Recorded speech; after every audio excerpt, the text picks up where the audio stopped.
Chekhov was born in Taganrog, Russia in 1860, and he died from tuberculosis in 1904.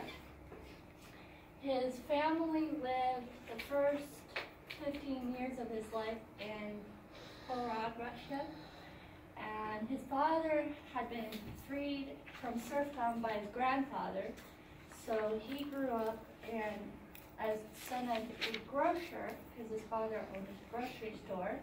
But his father was extremely strict and also very religious, so he grew up in a very less than ideal home because his father was also kind of abusive, but he was a very happy child and very likable by many people. And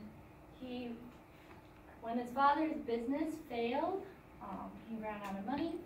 He moved the family to Moscow, but Chekhov stayed in his hometown to finish his schooling until he was 16. And he would make money, pay for his own schooling through tutoring, selling goldfinches, and through writing short stories and pieces and selling them to the newspapers. He went to school. Like I said, he studied the first 15, 16 years of his life. He studied at the local school in Taganrog. And then, when he moved to Moscow to join his family, he enrolled in medical school and studied to be a medical doctor at the university there in Moscow. And so there was a quote that he said that medicine is his lawful wife and literature is his mistress.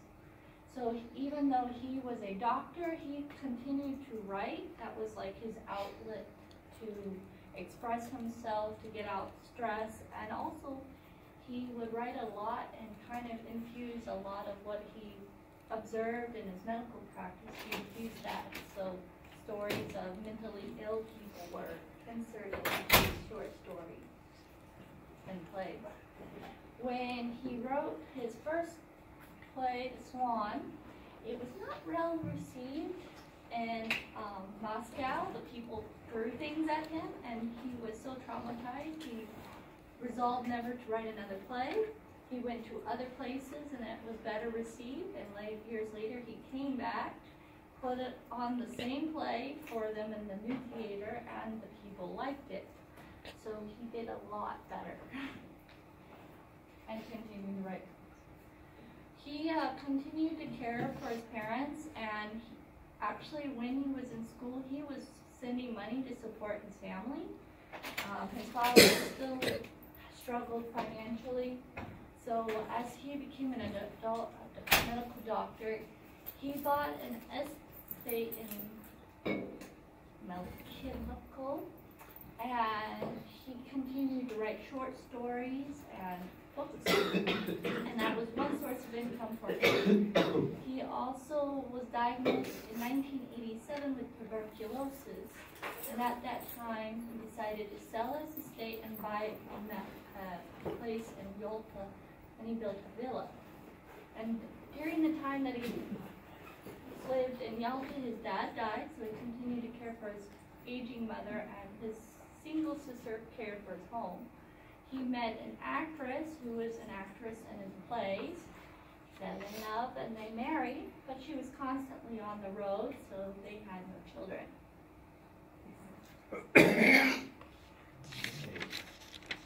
So Anton Chekhov was known for being one of the greatest short story writers in the history of writing, I guess. And the unique thing about him is that he was known for probing below the surface of life, and he had a lot of great insight into human character and things like that.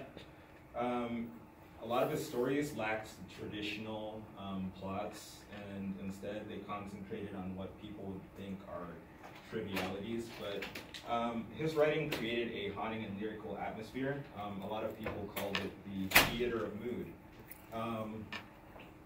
And because he was able to describe his life and times using such deceptively simple techniques, a lot of people regard him as the most outstanding representative of 19th century Russian realism.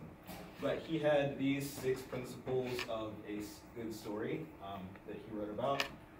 No language or political verbiage, so a lot of his works lacked any super complicated dialogue.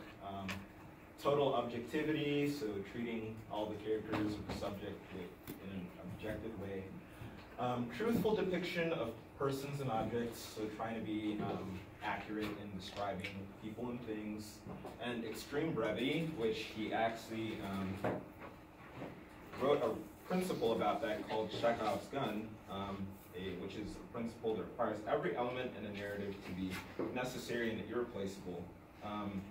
He's quoted as saying, "Remove everything that has no relevance to the story.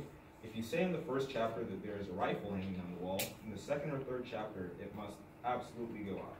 If it's not going to be fired, it shouldn't be hanging there." And the 5th principle is audacity and originality. Don't use stereotypes. So we find a lot of times in his stories that he takes stock characters and he adds a weird, his own personal twist to it to make them more interesting characters. And compassion. He liked having characters that the audience could relate to or feel some sort of compassion for. And here's a list of some of his major works. Some of the ones you want to pay attention to are Ivanov, Uncle Vanya, The 3 Sisters, The Cherry Orchard, and the short stories, The Lady with the Dog, which you read for class, The Man in a Case, Gooseberries, and About Love, which is also known as the Little Trilogy. And yeah, that's it about it. Okay, thank you. Leave that slide up.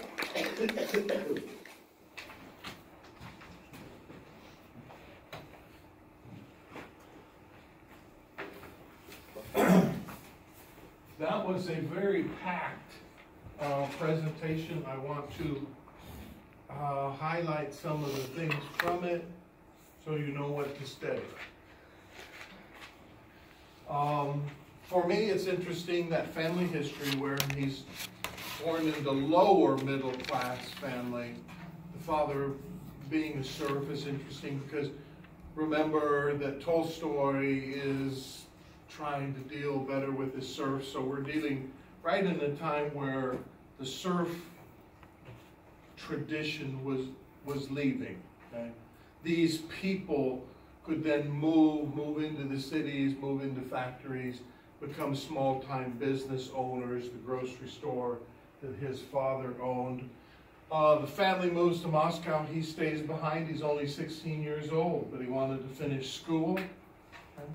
And virtually all the money he makes, he sends to his family. He becomes a physician somewhere on this slide, I think. And so he is our only physician writer. There's not too many. There is another in American literature who also got ill with tuberculosis. So when he got tuberculosis,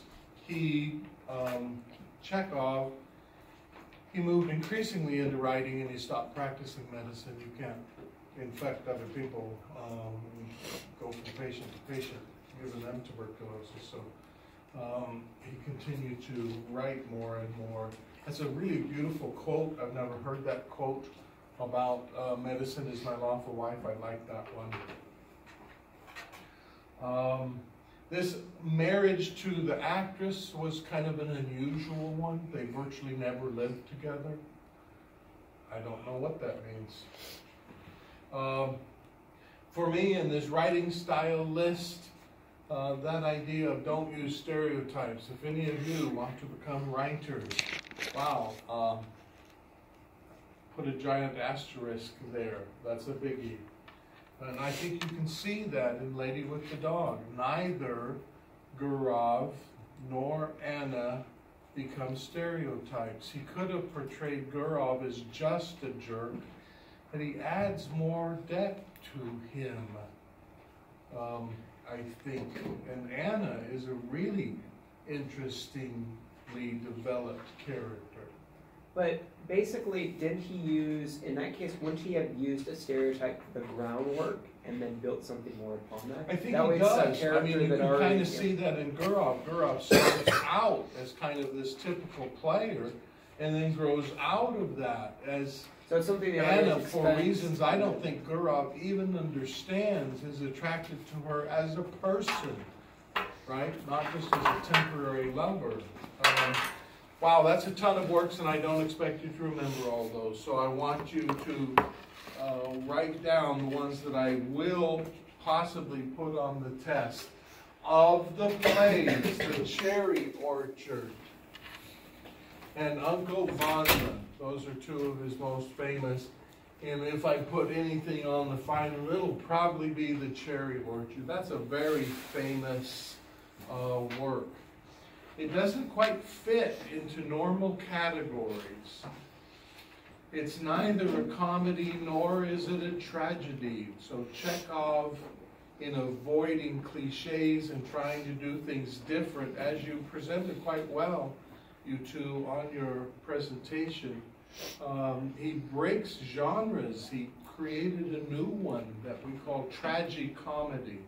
So I want you to get that term in your notes, tragicomedy, where tragic things can happen, but often a play is left with no resolution. So it's not like, in normal tragedies, a lot of people are usually dead at the end of the play. Not in The Cherry Orchard. Nor do they necessarily get out of the predicament that they are in. And what makes it comic is just the people's attitude toward things. It's not comic with a bunch of humor. You're not going to laugh when you see The Cherry Orchard. It's people's reaction to the negative circumstances that they are in. And of course I want you to remember The Lady with the Dog. How could you forget that beautiful story? And that is Chekhov.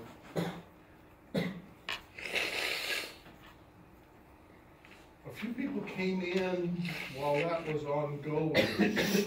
Call out if you see I put a red X by you, gotcha?